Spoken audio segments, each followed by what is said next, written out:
have asked you to contemplate were the basis of the investigation by the FBI, and these are the facts that you, Director Comey, chose to hold unworthy of a recommendation to prosecute, saying that no reasonable prosecutor would bring such a case. We, as Congress and the American people, are troubled how such gross negligence is not punished, and why there seems to be a different standard for the politically well-connected, particularly if your name is Clinton. Mr. Director, I look forward to your testimony today. And this time, I'm pleased to recognize the ranking member of the committee, the gentleman from Michigan, Mr. Conyers, for his opening statement. Thank you, Chairman Goodlatte. Welcome again, Director Comey, for your appearance here today. The FBI's mission is a complex undertaking to protect the United States from terrorism, to enforce our criminal laws, and to lead.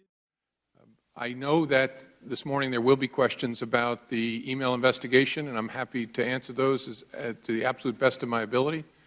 In July, when we closed this case, I promised unusual transparency, and I think we've delivered on that promise in, frankly, an unprecedented way, and I will do my absolute best to continue to be transparent in every way possible. But what I thought I would do, because I know we'll talk about that quite a bit, I want to just focus on some of the other things the FBI has been doing just in the last couple of weeks.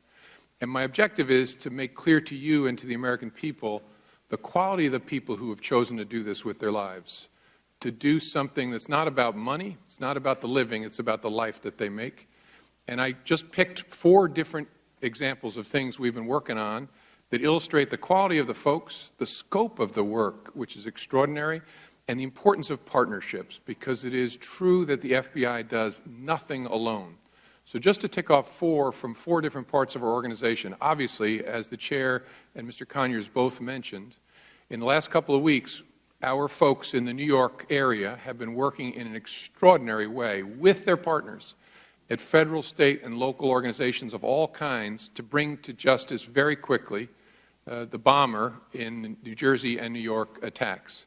That work was done in a way, frankly, that would have been hard to imagine 15 years ago in a time of turf battles and worries about my jurisdiction, your jurisdiction. They showed you how it should be done, how it must be done, and I think we should all be very proud of them.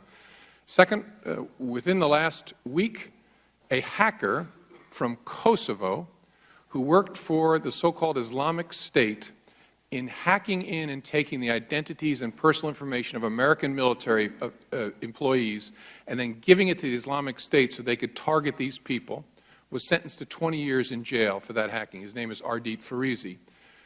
Our great folks, together with lots of partners around the world, found this Kosovar in Malaysia, and our Malaysian partners arrested him, brought him back to Virginia, where he was just sentenced to 20 years for his hacking on behalf of the Islamic State. Terrific work by our cyber investigators.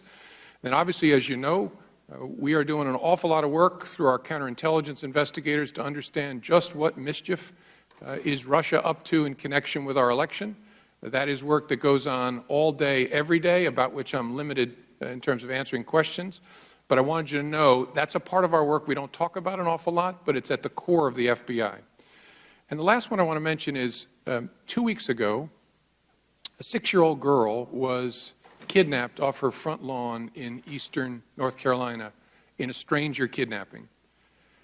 And all of law enforcement in North Carolina surged on that case. We rolled our child abduction rapid deployment team, which is a capability we've built around the country to help in just these kinds of situations. These are agents and analysts who are expert at doing what has to be done in that golden 24 hours you have to try and save a child. And so we rolled those resources. We work with our partners at state and local levels in North Carolina. And overnight, we found that little girl. We found that little girl chained by her neck to a tree in the woods, alive, thank God, and she was rescued. The picture that they showed me that morning of that little girl with wide eyes and her long hair around her shoulders, but still a thick chain around her neck connecting her to that tree, is one I will never be able to get out of my own head, because it's both terrible and wonderful. It's terrible because of what happened to this little girl. It's wonderful because together we found her and saved her. So I called the sheriff in North Carolina. I called our key team members who had worked on that to thank them. And they told me that they were relieved and exhausted. and that they are all hardened investigators, but they stood that early morning in the command center and cried together because it almost never ends this way. So I said to the sheriff and to our people, I wish we didn't live in a world where little girls were kidnapped off of their front lawns, where we had to do this kind of work. But unfortunately, we live in that world. And because we do, I am so glad that those people and the rest of the people that work for the FBI are in that world, because we are safer, we're better, because they've chosen to do this with their lives. The best part of my job is the people I get to watch, to see their work, to admire their work, to support their work in any way that I can. They are doing extraordinary work for the American people across an incredible array of responsibilities. I know you know that, and we're very grateful for the support you give to the men and women of the FBI. And I look forward to our conversation about their work, Mr. Chairman. Thank you.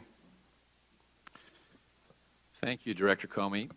We'll now begin questioning under the 5-minute rule, and I'll begin by recognizing myself. You testified that the FBI did not investigate the veracity of Secretary Clinton's testimony to the Select Benghazi Committee under oath.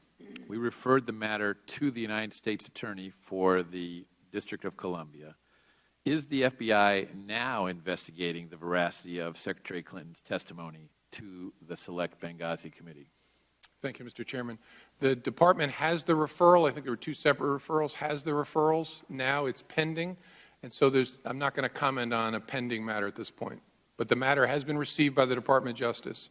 They have the letters from the committee. And you cannot tell us whether or not you are indeed investigating? I can't. When do you expect that you'll be able to tell us more about this pending matter before the FBI? I don't know, sir. Paul Combetta with Platte River Networks posted to Reddit asking how to strip out a VIP's, very VIP email address from a bunch of archived email, end quote.